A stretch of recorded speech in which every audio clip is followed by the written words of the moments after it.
옆에 분하고 인사하면서 말씀드렸으면 좋겠어요. 참 잘 오셨습니다. 네, 조금만 더 목소리를 높여서 예수님 안에서 좋은 일이 일어납니다. 네,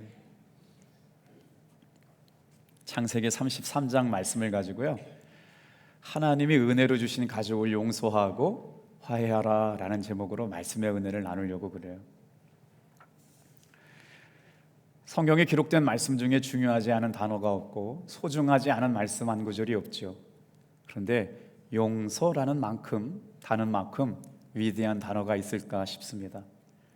용서라고 하는 말씀은 우리의 삶을 풍요롭게 하고 우리의 삶에 감격하게 하는 단어가 바로 용서라는 것이죠. 하나님의 용서하심이 없이 어떻게 예수님께서 십자가를 지셨고 예수님의 십자가의 구원 없이 어떻게 우리가 구원을 받고 용서를 받을 수 있었을까요? 오늘은 하나님의 용서함을 경험한 사람만이 용서하며 살아갈 수 있게 되는 은총을 누리게 됩니다. 그래서 인간의 참된 행복은 어디로부터 오는가? 용서할 사람을 용서하고 누구로부터 용서받으며 사는 삶, 이것을 통해서 진정한 참된 행복이 우리에게 공급되는 줄로 믿습니다. 오늘 본문에 나오는 에서와 야곱은 쌍둥이 형제였어요. 누가 먼저 태어났는지 모르겠지만 2분, 3분 정도 누가 먼저 나오고 누가 빨리 나오느냐에 따라서 형과 동생이 결정됐잖아요. 형 에서가 먼저 나왔고 동생 야곱이 나중에 나왔는데, 쌍둥이에도 불구하고 두 사람의 성격과 모양새는 달랐나 봅니다.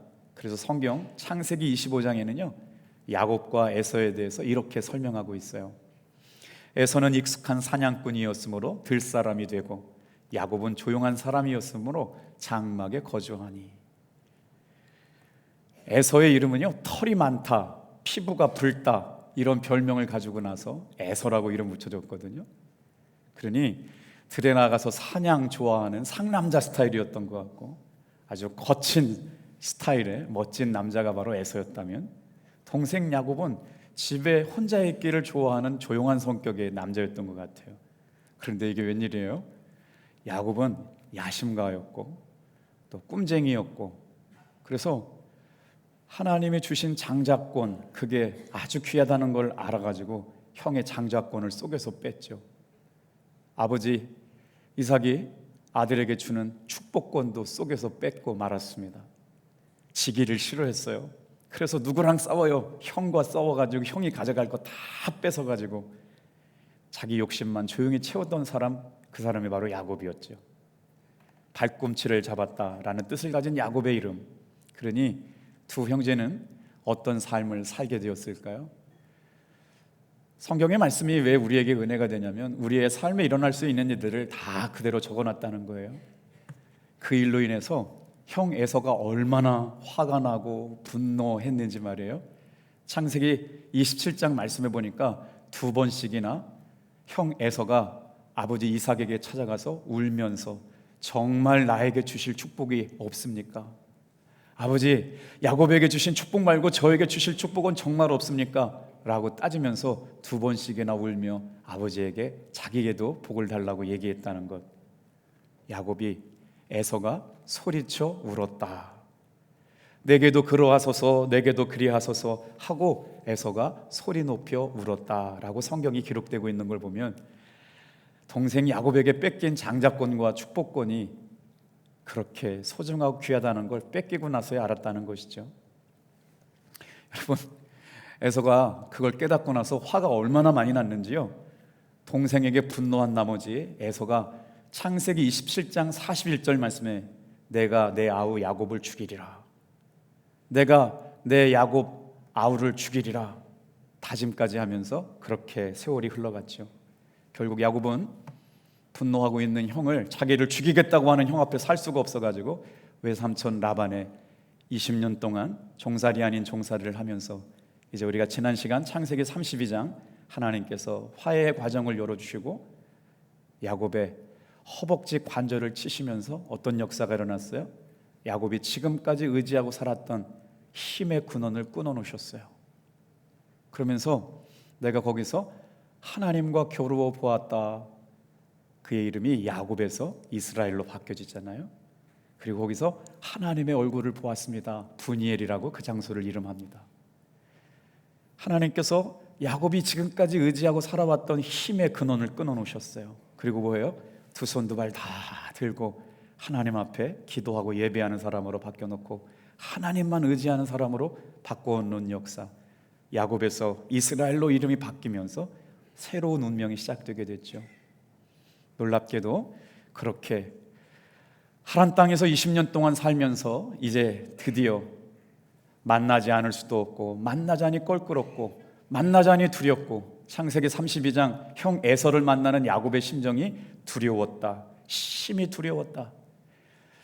뭔가 다 잘 되고 큰 거부가 되고 이제 남부럽지 않을 만큼 잘 살게 되었는데 해결되지 않는 삶의 문제가 남아있어요. 그게 바로 뭘까요? 형 에서 20년 전에 자기를 죽이겠다고 다짐하고 다짐했던 형을 만나야 되는 시간이 다가오고 있습니다. 자기를 미워하고 죽이려고 하는 형과의 재회가 반갑기만 할 수가 없죠. 평안할 수가 없어요. 자, 그렇다면 우리는 왜 가족을 용서하고 화해하는 삶을 살아야 할까? 세 가지를 묵상할 텐데 첫 번째만 따라해 볼게요. 복 중의 복은 용서하고 용서받는 일입니다. 누군가를 사랑하는 일은 맨정신 갖고는 어려워요. 예수님께서 십자가에서 달려 돌아가시기 전에 자기를 창으로 찌르고 채찍으로 때리는 사람들을 주님께서 용서하셨던 그 용서함을 경험한 사람만이 용서할 수 있다는 거죠. 오늘 이 자리에서 이제 딱 30분 정도 하나님의 말씀을 듣게 되는데 가슴 한 구절에 한 켠에 하나님의 말씀을 새기고 돌아갈 수 있는 여러분들을 주님의 이름으로 축복합니다. 다 같이 한번 따라해 볼까요? 네 가슴에 원수를 품지 말고 그 사람을 사랑하여 친구를 만들라. 야곱은 지금까지 살아오면서 인생의 가장 긴 밤을 지냈습니다. 가장 긴장된 밤을 지냈어요. 천사와 싸우느라 탈진할 정도가 되고 자기의 힘의 근원을 끊어놓으시기로 작정하셨던 하나님 때문에 허벅지 관절이 다 부서져 버렸죠.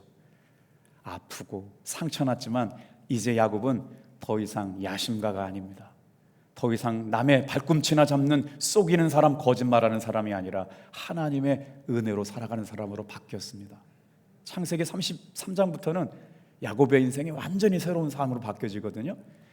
저는 오늘 거룩한 주일 아침 예배의 자리에 나와 있는 사랑하는 성도 여러분이 오늘 하루 예배를 잘 드림으로 말미암아 여러분 화해와 용서의 삶이 오늘부터 시작되기를 주님의 이름으로 축복합니다.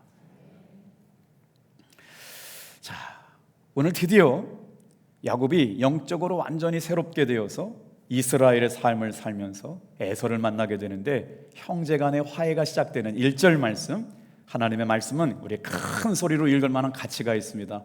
큰 소리를 같이 한번 읽어볼게요. 시작. 야곱이 눈을 들어보니 에서가 400명의 장정을 거느리고 오고 있는지라.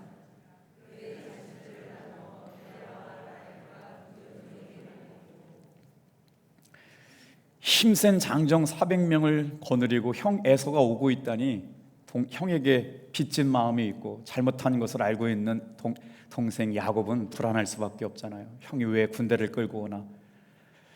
야곱은 두 때를 이룰 만큼 큰 재산을 이루었지만 군대가 없었기 때문에 아주 두려운 밤을 지냈어요. 그런데 야복강가에서 하나님을 깊이 인격적으로 만나고 나서 형을 만나게 되는데 여러분 야곱의 인생 이야기를 들여다보면서 참 하나님의 은혜로 살아간 사람은 지혜롭다. 그 형편과 상황에 따라서 하나님이 주시는 지혜가 있구나라는 생각이 들어요. 오늘 우리는 예배를 드릴 때마다 여러분 하나님이 주시는 지혜가 저와 여러분의 삶에 적용되기를 주님의 이름으로 축복합니다. 여러분 3절 말씀 좀 읽어볼까요? 야곱이 형 에서를 만나는데 완전히 너무 놀랍습니다. 어떤 화해가 일어난지 볼게요. 시작.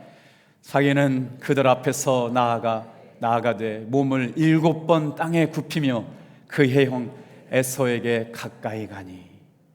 한번 생각해 보세요. 땅에 7번 엎드려서 절하며 형을 마치 신하가 왕에게 절하듯 형 에서를 만나고 있는 겁니다.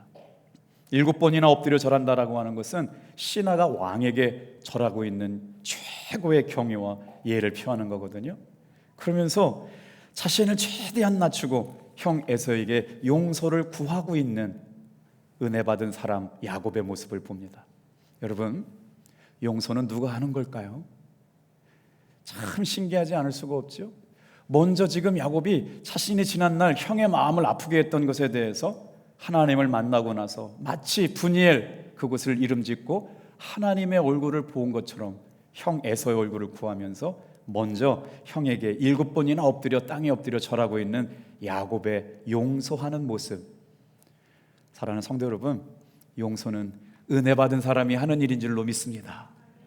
다 같이 한번 따라해 볼까요? 용서는 은혜 받은 사람이 구하는 것이다. 근데 감사하게 성경은 에서는 어떻게 반응했을까요? 용서를 구하는 동생의 용서를 받아줍니다. 4절 말씀 같이 한번 읽어볼게요. 시작.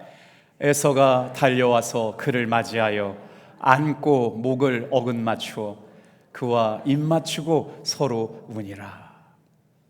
제가 성경을 읽을 때 눈물샘이 그냥 말씀의 은혜가 돼가지고 눈물이 툭 터졌던 때가 요셉이 창세기 한 50장 가기 전에 형제들을 만나는 과정이 꼭 제 이야기처럼 같아가지고 성경이 꿀송이처럼 달게 느껴졌던 때가 언제냐면 요셉이 형제들을 애굽 총리가 되어가지고 만나는 광경 때 눈물이 툭 터졌는데, 오늘 한번 생각해 보세요.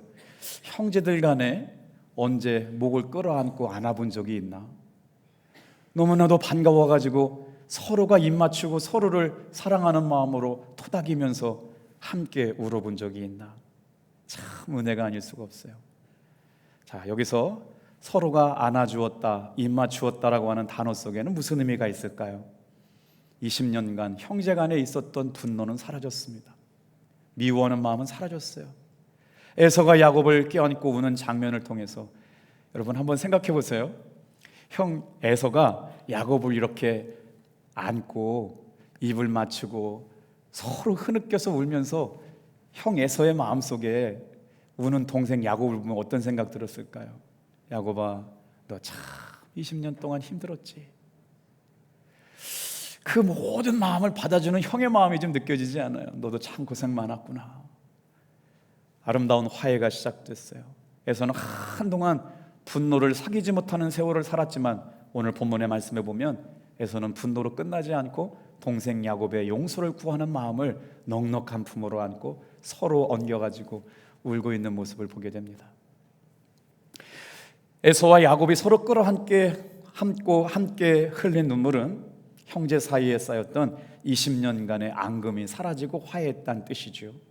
이렇게 여러분, 우리는 성경의 말씀을 통해서 에서와 야곱이 화해됐다. 그게 나와 무슨 상관이 있어요? 오늘 하나님의 말씀을 듣는 여러분, 이 말씀을 듣고 여러분의 삶에도 먼저 다가가서 용서를 구하고 화해를 청하고, 여러분 용서를 구하거든 용서해주고 용서를 받았으면 용서를 해줄 수 있는 여러분 되시길 주님의 이름으로 축복합니다. 제가 목회를 해오면서 감추고 싶은 비밀, 생각지도 하고 생각하기도 싫지 않은 이야기가 하나 늘 얹혀져 있는 이야기가 있어요. 강원도에서 목회할 때 정말 하나님의 은혜로 5명이 모이는 교회가 1년 지나니까 30명 되고 30명 모이는 교회가 50명 되고 교회 앞에 청소년들이 하나도 없어서 하나님 희망을 캐는 사람들이 모이는 교회가 되고 싶습니다. 그랬더니 아기 엄마가 아이를 안고 들어와서 예배를 드리기 시작했어요. 그리고 나서 70명이 되고 교회를 건축하는데 250평의 건축물을 아름답게 지어줬더니 묻지도 따지지 않고 저를 미워하는 선배님, 목사님 한 분이 계셨어요.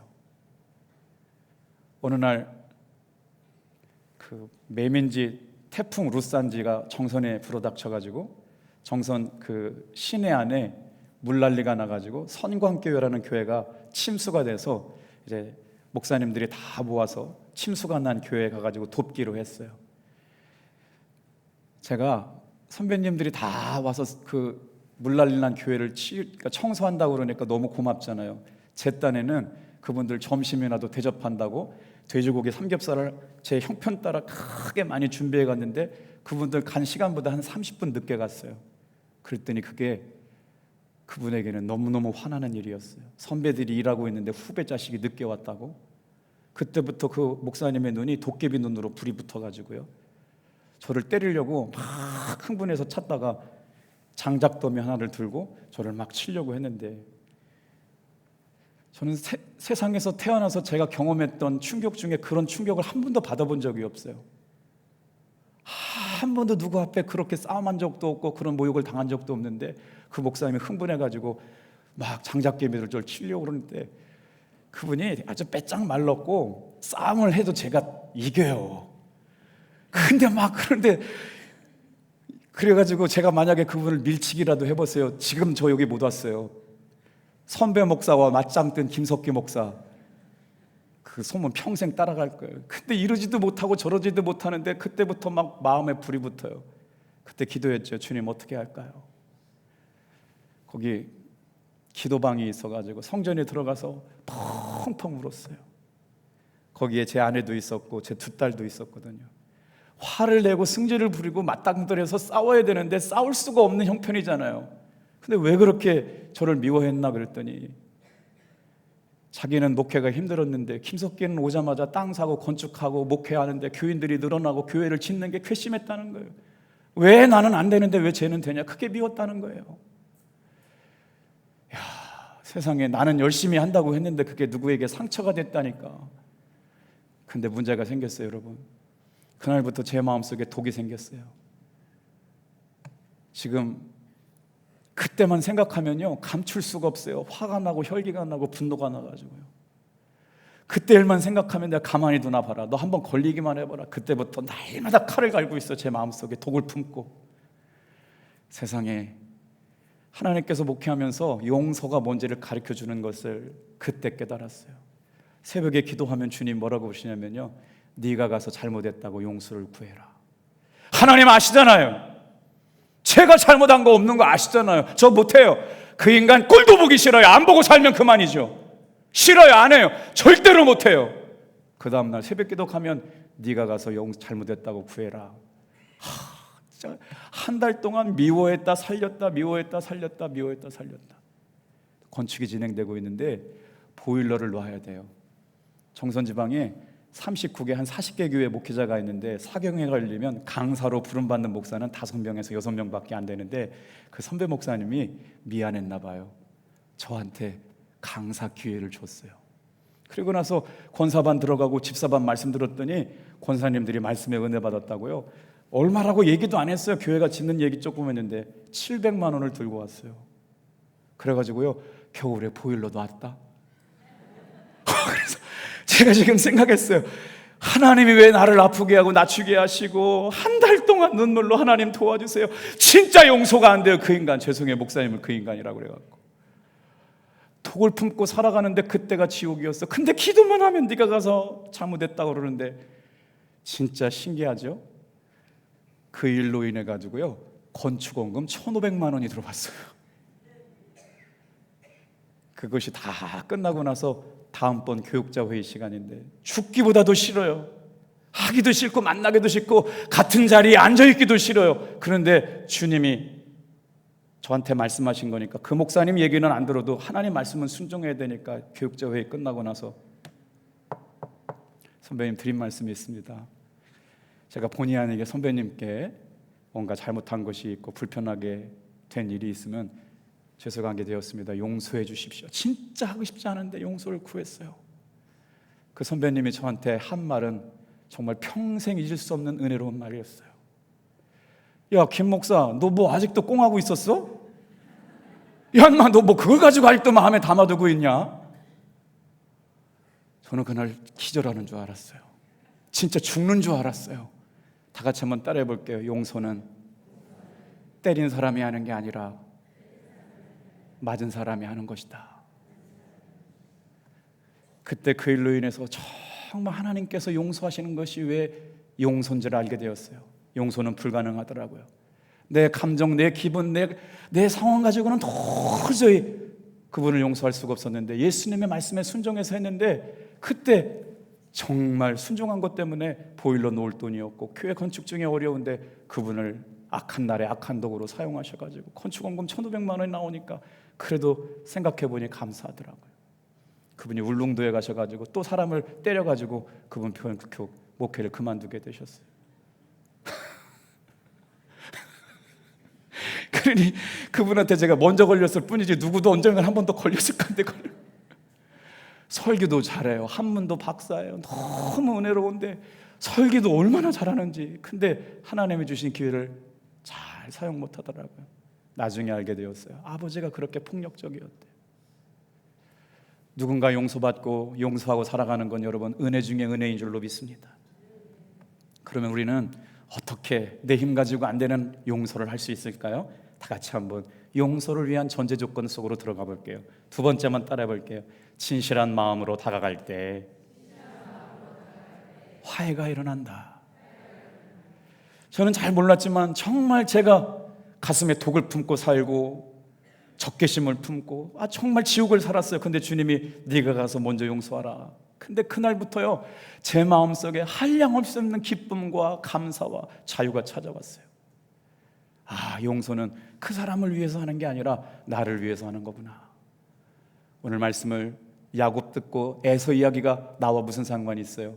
이 말씀을 듣고 여러분 누군가 아직 형제들가 아니고 교우들 가운데 얹혀져 있다면 먼저 찾아가시고 먼저 용서하시길 바랍니다. 따라합니다. 용서는 은혜 받은 사람이 하는 겁니다.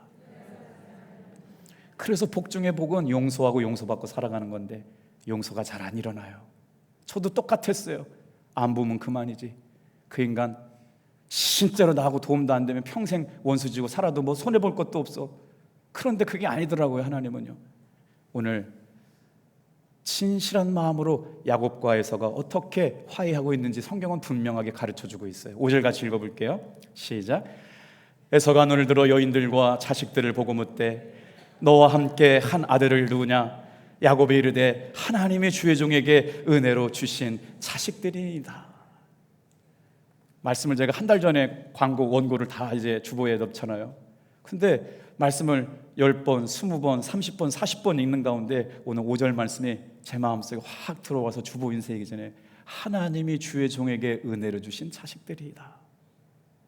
여러분 가족은요 하나님의 은혜로 주신 가족임을 믿으시길 바랍니다. 우리 예수님 믿는 사람들이 예수 가족 되어서 탑동교회 성도들이요 내가 오고 싶었다고 여기 교회 온 거 아닙니다. 하나님께서 불러주셨기 때문에 저와 여러분이 예수 가족 된 줄로 믿습니다. 그런데 교회 안에 그 예수 가족 된 사람들이 서로 싸워요. 서로 아픔 줘요. 서로 아프게 하고 말이 칼날처럼 돼가지고 보기 싫다고 그래요. 그건 아니죠. 이 가족들이 어때요? 살 중에 살이요 뼈 중에 뼈로 만났는데 아내와 남편이 화가 나가지고 싸우면서 칼 들고 싸워요. 죽이겠다고. 그런데 여러분 기억하세요. 따라합시다. 하나님이 주의 종에게 은혜로 주신 자식들.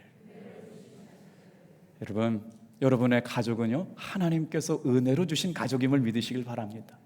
오늘 나에게 주신 자녀들은요 하나님께서 은혜로 주신 가족이에요. 이것만 회복해도요 신앙생활이 행복해질 줄로 믿습니다. 야곱은 고난과 고통의 시간을 살았지만 하나님께서는 그 고난의 시간, 고통의 시간을 통해서도 일하고 계셨어요. 오늘 예배를 드리는 사랑하는 성도 여러분, 우리는 지금 예배를 드리고 있잖아요. 나는 엄청난 고난의 시간을 지나고 있고 고통의 시간을 지나는 것 같지만 다 같이 한번 따라해 볼게요. 하나님은 그 시간을 통해서 일하고 계시더라. 저는 그때까지도 몰랐어요. 이 선배가 왜 나를 이렇게 이해할 법도 해요. 직속 선배니까. 그리고 교회 건축하는 내용을 다 알고 있는데 그렇게 화를 내요. 근데 그 고난과 낮아짐과 억울함과 속상함을 경험하고 나서 용서하시는 하나님의 마음을 품게 하시고 화해를 결단하고 하나님이 갚아주시고 채워주시는 증거를 봤거든요. 자, 6절, 7절, 8절 좀 읽어볼게요. 야곱이 형에게 어떤 마음으로 진실하게 다가가는지. 여러분 용서는 진실함이 없으면 일어나지 않습니다. 6절, 7절, 8절 하나님의 말씀은 크게 읽을 만한 가치가 있어요. 크게 읽어볼게요. 시작.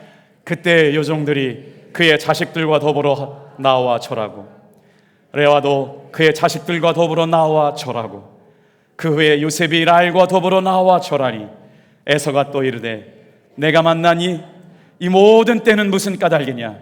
야곱이 이르되 내 주께 은혜를 입으려 함이니이다. 마태복음 5장 23절 24절 하나님 앞에 예배드리고 예물드리기로 작정한 사람이 누군가 화목하지 못한 것이 생각나거든 예물을 내려놓고 원망들을 만한 일이 생각나거든 그에게 가서 예물을 제단 앞에 잠시 두고 형제와 화목하고 다시 와서 하나님 앞에 예물을 드리고 예배를 드려라. 하나님은 우리가 예배를 받는 것만큼이나 형제가 화목하고 용서하는 것을 기뻐하심을 믿으시길 바랍니다. 이 말씀을 듣고 있다면 지금까지 마음 한켠에 용서하지 못하고 있는 분 먼저 전화하시고 먼저 만나자고 하시고 용서를 구하고 용서를 구한다면 용서해 줄 수 있는 여러분 되길 바랍니다. 거기에 빠지지 말아야 될 게 뭐냐면 진실함이에요. 미워하는 사람이 있을 수 있고 미움받는 사람이 있는데 그 상태에서 하나님 앞에 예배를 드려도 하나님 기뻐하시지 않는다는 거죠. 일본의 어느 마을에 2살 된 아이가 소와 암에 걸렸어요. 그래서 엄마가 이 아이를 위해서 해줄 일이 뭘까? 일본엔 교회가 많지 않잖아요. 소와 암 걸린 2살짜리 아이를 데리고 목사님께 찾아갔어요. 목사님께서 뭐라고 말씀하세요? 이 아이에게 유아 세례를 베풀어야겠습니다. 그래서 유아 세례를 준비하고 목사님이 2살 된 아이가 어떻게 예수님의 복음을 받아들여요? 엄마한테 얘기해서 아이가 읽을 수 있는 예수님에 관련된 책 몇 권을 사다 주라고 그랬더니 이 아이가 계속 그 그림책을 열심히 봤대요. 근데 제일 열심히 본 그 그림책이 예수님은 내 친구라는 그림책이었어요. 그래서 엄마가 예수님이 품고 안고 있는 아이를 보면 이 아이는 누구니? 그랬더니 저요. 결국 그 아이는 주일날 모든 성도들 앞에 세례를 받고 3개월 만에 천국에 갔습니다. 근데 그 광경을 보고 나서 이 아이가 구원받지 못했다고 얘기한 사람이 한 사람도 없었어요. 잠시 잠깐 왔다 갔지만 주님의 은혜로 얘는 구원받았고 하나님의 나라에 갔구나라고 하는 것을 가장 먼저 경험한 사람은 그의 엄마였습니다. 아이가 그렇게 천국 가는 모습을 보고 엄마가 예수를 믿고 세례를 받고 하나님의 것이 되었다는 거죠. 오늘 여러분 세례라고 하는 건 뭐냐면요, 우리 같이 한번 따라해 볼게요. 나는 죽고 내 안에 사시는 예수가 내 삶의 주인이십니다. 그러니까 용서가 안 되는 건 뭐냐면 내가 아직 안 죽어서 그래요. 내가 철저하게 예수님의 심정으로 죽고 나니까 그 상태는 무슨 소용이 있어요? 주의 은혜만 남는데요, 주의 사랑만 남는데요. 그러니까 용서할 수 있는데 예수님의 십자가의 복음이 경험되지 않은 사람은 절대로 용서 못해요. 그래서 용서는요, 예수의 은혜 받은 사람만 구원의 확신 있는 사람, 용서를 경험받은 사람, 이보다 큰 죄인이 구원받고 용서받는데 용서 못할 죄인이 어디 있어요? 우리가 용서받았기에 우리는 용서하는 사람이 되어야 할 줄로 믿습니다. 그래서 예수님의 사랑을 아는 사람만 용서하고 용서받을 수 있다는 거죠. 우리가 신앙생활하면서 놓치는 부분이 하나 있어요. 우리는 하나님 앞에 은혜 받는 일은 정말 열심히 합니다. 하나님과 화해하고 하나님 앞에 복 받는 일은 정말 열심히 하거든요. 이걸 무슨 사랑이라고 그러냐면 수직적인 사랑이라고 그래요. 근데 십자가의 사랑은 수직적인 사랑만 이루어지지 않거든요. 인간과 인간의 관계 속에서는 수평적인 사랑, 하나님을 사랑하는 그 사랑과 더불어서 예수님께서 십자가에 완성하신 사랑은 이웃과 이웃을 사랑하는 것인데 내 몸처럼 사랑하는 수직적 관계의 사랑인데, 우리는 하나님과의 화평만 이루어지면 끝난 줄 알지만 성경은 어디에서도요, 사람과의 화평도 중요하게 다루고 있어요. 오늘 용서할 수 없었던 사람을 용서할 수 있었던 것처럼 저와 여러분의 삶에도 오늘이 가기 전에 미루지 말고 여러분 화해하고 용서를 구할 수 있길 주님의 이름으로 축복합니다. 자, 형 에서가 동생 야곱을 용서할 수 있었던 건 뭘까요? 오늘 말씀을 묵상하다가 결국 문제를 야기시켰던 야곱이 형한테 용서를 구했기 때문이에요. 놀랍죠? 이 형이 처음부터 그랬던 건 아닐 거예요. 군대를 끌고 왔으니까. 그러나 야곱이 하는 모습을 보고 야곱이 진짜구나라고 하는 진심 어린 용서를 구하고 땅에 엎드려 7번 절하는 모습을 보면서 야곱 진짜네 하고 용서했을 것 같아요. 여기서요, 말씀을 읽다가 제가 너무 웃음이 나왔어요. 자, 창세기 22장에 어떤 말씀이 있었어요? 하나님의 얼굴을 본 장소를 분이엘이라고 그랬거든요. 근데 지금 다 같이 한번 따라해 보겠어요. 세 번째예요. 화해를 넘어 동행의 삶으로. 이제 야곱이 하나님과 씨름하면서 완전히 새 사람 되었거든요. 마음의 상처가 치유가 되고 회복이 되니까 말이에요. 이제는 완전히 새 사람이 되었어요. 여러분, 상처가 치유되고 용서를 받으면 어떻게 되는 줄 아세요? 여러분, 품을 수 있는 사람 되고요, 용서를 구할 수 있는 사람이 된 줄로 믿습니다. 내가 상처가 치유되지 않을 때는 절대로 다른 사람을 용서를 하지 못해요. 품을 수가 없어요. 하나님 앞에 용서받은 은혜가 있으니까 야곱이 에서한테 엎드려 절하게 되죠. 그리고 나서 형을 만나가지고 이런 고백해요. 진짜 야곱 꾀돌이에요. 10절 말씀 같이 읽어볼게요. 시작. 야곱이 이르되 그렇지 아니하나이다. 내가 형님의 눈앞에서 은혜를 입었사오면 청하건대 내 손에서 이 예물을 받으소서. 내가 형님의 얼굴을 배운즉 하나님의 얼굴을 뵌 것 같아오사며 형님도 나를 기뻐하심이리로다. 여러분, 성경학자가 이 본문을 어떻게 해석할게요? 질문. 야곱이 에서에게 드린 예물은 뇌물이었을까? 감사헌금이었을까? 저는 엄청 재밌는데 여러분 별로 재미가 없으신가 봐요. 지금 형이 앞에 와 있다는 걸 얘기를 듣고 막 지금 첫 번째, 두 번째 막 모아가지고 재산 막 다 바쳤잖아요, 지난 시간에. 그랬더니 이것은 야곱이 형에게 드린 뇌물이었을까요? 감사헌금이었을까요? 감사헌금이었어요. 자, 보세요. 제가 지금부터 해석하는 얘기를 잘 들어보세요. 형을 만났는데 미워하는 형이었어요. 자기를 죽이겠다고 달려드는 형이었어요. 군대도 데리고 왔어요. 뭔가 순간 잘못 벗어나면 지금 전쟁의 날판이거든요. 그런데 저는 이게 야곱의 센스만인 줄 알았어요. 살아남을 무슨 인간적인 전략인 줄 알았어요. 그것이 아니었어요. 하나님의 은혜가 경험되고 나니까 형의 얼굴이 누구처럼 보여요? 하나님의 얼굴로 보인 거예요. 그래서 뭐 한 겁니까? 하나님 앞에 은혜 받은 성도는 예물을 드려야 되잖아요. 그래서 지금 에서에게 드리는 야곱의 선물은요, 감사헌금이에요. 사랑하는 성도 여러분, 주일날 여러분이 드리는 예물은 여러분 하나님 앞에 드리는 뇌물이 아니라 받은 은혜에 감격해서 드리는 감사헌금 되길 축복합니다. 그래서 헌금은 누가 해요? 하나님 앞에 받은 은혜가 있는 사람이 감사헌금하는 거예요. 제가 다음 주 주일날 안성지방의 연합성의 부흥회를 인도해 가는데, 개교의 부흥회는 갈 수 있지만 연합성의 부흥회는 지방에서 초대를 안 해주면 가고 싶어도 못 가잖아요. 말씀이 준비됐는데 말씀이 가슴에 안 와닿아가지고 오랜 시간 지금 끙끙끙끙 밤새 애쓰고 있어요. 지난 수요일날 주님의 말씀을 받았어요. 여러분, 주일날 교회 나올 때 한 가지 기대가 있기를 바랍니다. 다 같이 한번 따라해 볼게요. 주여 한 말씀만 주시옵소서. 신앙생활하면서 예배 드릴 때 우리가 기대하는 게 뭐예요? 주님께서 나에게 말씀 주셨다. 근데 그 말씀을 받은 사람은 이루어져요. 제가 교회를 건축할 때나 중요한 문제가 있거나 아픈 성도를 위해서 기도할 때 부족한 종에게 하나님께서는 늘 말씀으로 찾아오셨거든요. 그런데 지난 수요일날 부흥회를 앞두고 있는 저에게 하나님께서 말씀 주셨어요. 그리고 나서부터요, 제 영적 상황이 어떤 줄 알았어요? 답답하고 짓눌렸던 뭐가 좀 잘 안 되는 것이 뻥 뚫려버렸어요.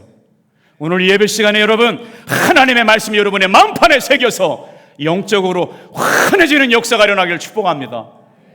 제목이 뭔지 아세요? 우리 주 예수 그리스도의 나타나심의 증거를 구하라예요. 그리고 말씀 주셨어요. 고린도전서 1장 5절부터 7절 말씀. 저희가 목회하면서 깨달은 게 있거든요. 주님이 말씀 주시면 제 삶의 말씀은 그대로 이루어진다. 주일날 예배 나와서 여러분 그냥 설교 듣고 들어가는 게 아니라 하나님의 말씀을 마음에 새기고 그 말씀 따라 생생한 예수 그리스도의 나타나심을 가지고 신앙생활하길 바랍니다. 이럴 때 아멘 좀 크게 하면 좋을 텐데. 할렐루야. 수요일날 우리 김용희 권사님 대표기도 맡으셨대. 우리 김용희 권사님이 대표기도를 맡았는데 아침부터 저녁까지 아무리 기도를 준비해도 기도 말씀이 생각 안 나가지고 우리 권사님 이렇게 기도했대요. 주여 한 말씀만 주시옵소서. 시편 23편이 딱 생각났대. 그래서 대표기도 하시는데 여호와는 나의 목자시니 그랬는데 목사님 말씀 증거하실 때 어려움증, 우울증 갖고 있는 사람이 치유받으려면 시편 23편을 암송하지 말고 입으로 선포해서 읽어라. 할렐루야. 생명이 된 곳 전화 오셨어요. 목사님, 재미난 기적했다고. 여러분의 삶에 오늘 예배가 생생한 증거가 되길 주님의 이름으로 축복합니다. 제가 말씀을 준비하는데 제 유튜브 영상에 짤이 하나 올라갔어요. 30년 동안 유튜브 강의하시다가 이 사람 상담학 박사인데 되게 유명한 분이래요. 사람과 사람 사이에서 인간관계 속에서 상처받지 않는 비밀을 자기가 발견했대요. 그래서 저도 막 관심 갖더라고요. 상처받지 않고 상처 주지 않는 삶을 살기 위한 특별한 방법을 상담학 공부한 30년 만에 발견했다니까 한 줄로 요약해 주겠다고 그래서 다 같이 한번 따라해 볼게요. 너 나 무시? 따라해 보세요. 너 나 무시? 나 너 개무시.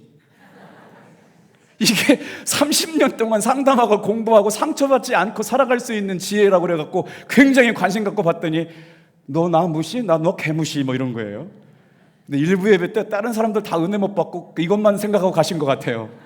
너 나 무시? 나 너 개무시.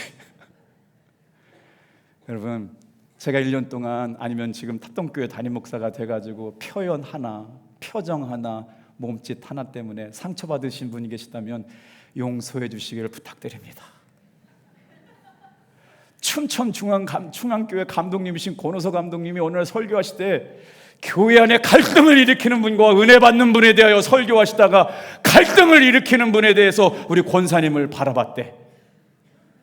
그 다음날, 그 다음 주에 소문이 났대. 그 권사님 시험 들어서 교회 안 나오게 됐다고.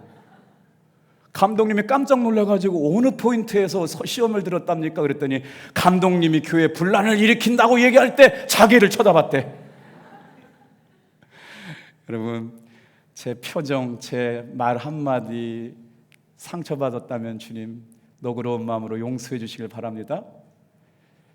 교회 안에 예수님의 가족으로 만나가지고 저 인간 꼴보기 싫어서 나 교회 안 나가라는 사람들 많잖아요. 저 인간 같은 교회가 우리 교인이라면 나 교회 못 나가. 그 마음이 들거들랑 예수님께서 나에게 용서하라고 먼저 찾아가라고 주신 말씀이다 라고 생각하시길 주님의 이름으로 축복합니다. 세상 사람들은 이렇게 얘기해요. 너 나 무시했어? 그래, 나 너 개무시하면 돼. 상처받지 않는다고 그래요. 그러나 우리는 그럴 수가 없어요. 잘못하고 살아온 삶에는 후회가 남기 때문이에요. 자, 사진 한 장 보여드릴게요. 메리 캐런 리드는 1988년 1월 30일 대한민국 미 육군 병원에서 태어났어요. 이 자매가 얼마나 천재적인 딸아이인지 미국 전국 우등생협회 상을 받았고요. 친구들 모아가지고 성경 공부를 이끄는 리더였습니다. 그런데 교사를 꿈꿨거든요. 2007년 4월 16일 날 버지니아 텍, 미국의 공대가 있는데 미국 공대 중에 버지니아 공대가 4번째로 좋은 대학교예요. 거기에 한국인 유학생 조승이라고 하는 아이가 미국 아이들한테 상처를 받아서 왕따를 받았는데요. 얼마나 지독스럽게 준비를 했는지 장거리 총 망원경에 달린 총을 그 트렁크를 열어가지고 열쇠고리를 뚫어내고 총구를 거기다 갖다 놓고 지나가는 학생들을 32명을 쏴 죽였어요. 그때 메린 캐런 리드가 죽었어요. 얼마나 안타까워요. 미국 내에서도 엘리트 우등생이고 성경을 모아놓고 아이들 학생을 가리키는 아이, 조지아 공대 19살 아이가 죽었어요. 엄마 아빠가 장례를 지내는 가운데 딸의 일기장을 발견했어요. 여러분, 용서가 얼마나 위대한 일인 줄 아세요? 죽기 전에 저 메리라고 하는 여자아이가 평상시 써놓은 글이에요. When deep injury is done to us, we never recover until we forgive. 뭐냐면 우리가 누군가를 용서하기 전까지는 마음의 깊은 상처를 치유받을 수 없다고 총기 사고가 일어나기 전에 일기장에 써놓은 걸 장례식장에 엄마 아빠가 읽어주는 거예요. 우리 메리는 이미 이 아이를 용서했기 때문에 우리가 이 사람을 용서합니다. 총에 맞아가지고 죽은 것도 억울한데 총 쏜 사람은 어떻게 용서해요? 예수님의 사랑 때문에. 근데 이 메리가 마음의 깊은 상처를 받았다면 오직 용서만이 우리를 회복시킬 수 있습니다. 일기장에 써놨대요. 미국 전역에 전 세계에 방송됐어요. 그리고 나서 한 문장이 또 놀라워요. Forgiveness does not change the past, but it does enlarge the future. 정말 너무너무 멋지지 않아요? 내가 오늘 지금 용서한다고 지나간 과거를 바꿀 수는 없다. 그러나 내가 용서한다면 내 삶에 더 넓은 미래가 열려지게 된다. 사랑하는 성도 여러분, 이런 은혜가 저와 여러분에게 넘쳐나시길 주님의 이름으로 축복합니다. 자, 16절 17절 읽고 마치겠어요. 시작. 이날에 에서는 세일로 돌아가고 야곱은 숫곳에 이르러 자기를 위하여 집을 짓고 그 가축을 위하여 우리간을 지었으므로 그 땅 이름을 숫곳이라 부르더니. 숫곳이란 단어 이름이 뭐냐면요, 쉼이란 단어예요. 피난처라는 단어예요. 야곱의 인생 가운데 처음으로 형 에서와 화해하고 피난처를 만나게 되고 인생의 안식처를 만나게 된 곳이 숫곳이에요. 사랑하는 성도 여러분, 오늘 저와 여러분의 이런 아름다운, 먼저 용서하고 용서를 구할 때 참된 평화가 찾아오고 진실로 다가가고 화해를 넘어 동행할 수 있는 여러분 되시길 축복합니다.